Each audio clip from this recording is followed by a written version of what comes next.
Na história da humanidade, as guerras sempre foram decididas pela força, pela estratégia e pelo número de soldados. Mas, nas páginas da Bíblia, há registros de batalhas vencidas de uma forma totalmente diferente. Em momentos de desespero, cercados por inimigos mais fortes e sem saída aparente, um povo viu a mão de Deus agir de forma sobrenatural. Não foi sorte, não foi acaso, foi intervenção divina. Neste vídeo, você vai conhecer relatos impressionantes em que Deus não apenas apoiou, Ele entrou em campo. Prepare-se para reviver histórias onde o impossível se tornou realidade e onde a vitória veio das alturas. Porque, quando Deus entra na batalha, o final já está decidido. O sol parado. A fama de Israel se espalhava por Canaã. Quando 5 reis amorreus ouviram que Josué havia feito aliança com os gibeonitas, uniram forças para atacá-los. Os gibeonitas pediram ajuda e Josué marchou a noite inteira com seu exército. Pela manhã, Deus lançou confusão sobre os inimigos. Israel os perseguiu, e o Senhor enviou grandes pedras do céu que mataram mais soldados do que as espadas. Mas o dia estava terminando, e Josué queria completar a vitória antes do pôr do sol. Então, diante de todo o povo, ele clamou a Deus e declarou: Sol, detente em Gibeão, e tu, lua, no vale de Aijalon. E o sol parou. A lua ficou imóvel. Por quase um dia inteiro, a luz permaneceu sobre o campo de batalha. Foi o único dia em que Deus atendeu à voz de um homem dessa forma. O Criador do universo estendeu o tempo para garantir a vitória de seu povo. Uma vez mais, Deus mostrou que quando Ele está à frente, até o tempo obedece sua voz. A segunda batalha, contra os amalequitas, a vitória nas mãos erguidas de Moisés. Dias depois, ainda no deserto, um novo inimigo aparece. Os amalequitas, um povo guerreiro e cruel, atacam Israel de surpresa, buscando impedir sua jornada à terra prometida.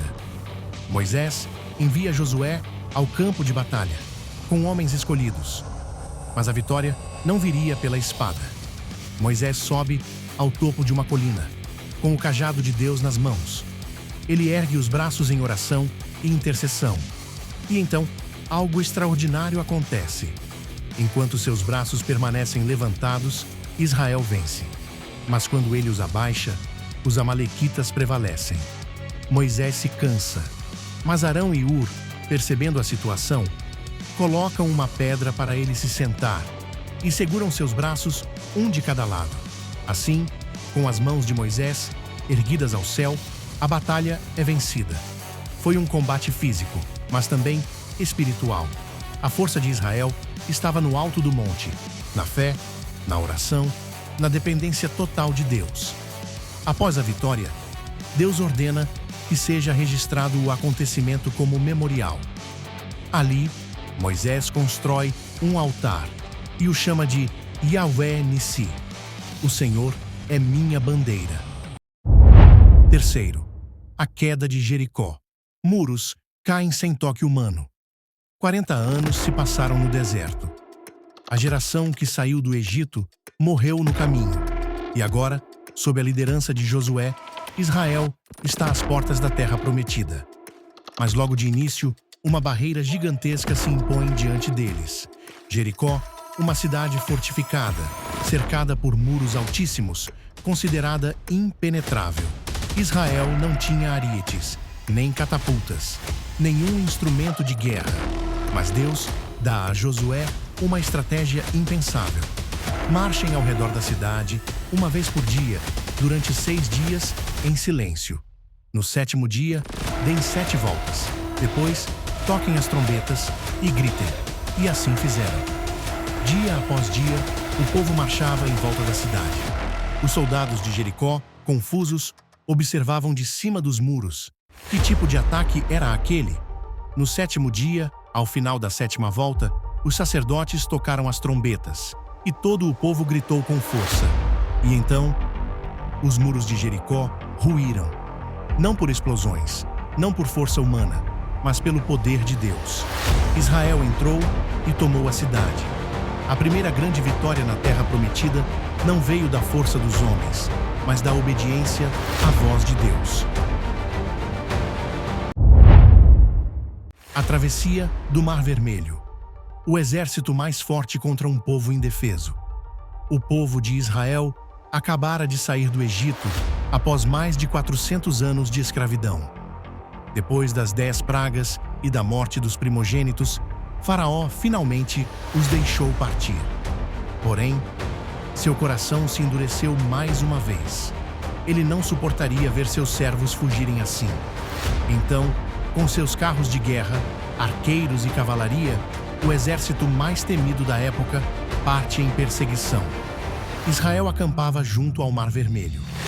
Ouvindo o som dos cavalos se aproximando, o povo entra em pânico.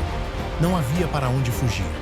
Montanhas de um lado, o mar de outro, e o exército do Egito logo atrás. Gritaram a Moisés: "Nos tiraste para morrer no deserto?" E Moisés responde com firmeza: "Não temais. O Senhor pelejará por vós, e vós vos calareis." Deus ordena que Moisés estenda seu cajado sobre o mar.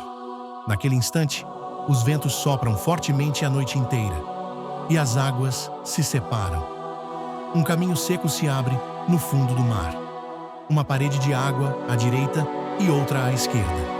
Israel atravessa em segurança.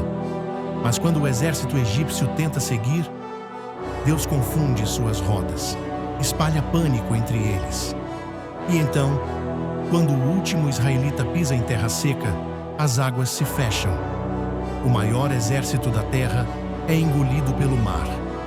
Sem disparar uma flecha, Israel testemunha Deus vencendo por eles. Deus nunca deixou seu povo lutar sozinho. Em cada uma dessas batalhas, Ele não apenas interveio, Ele foi o protagonista. Quando tudo parecia perdido, Ele abriu o mar. Quando o inimigo atacou, Ele sustentou os braços da fé. Quando a muralha era intransponível, Ele a derrubou. Quando o tempo era curto, Ele parou o sol. E se Ele fez isso antes, Ele continua sendo o mesmo Deus hoje. O Deus que luta por você.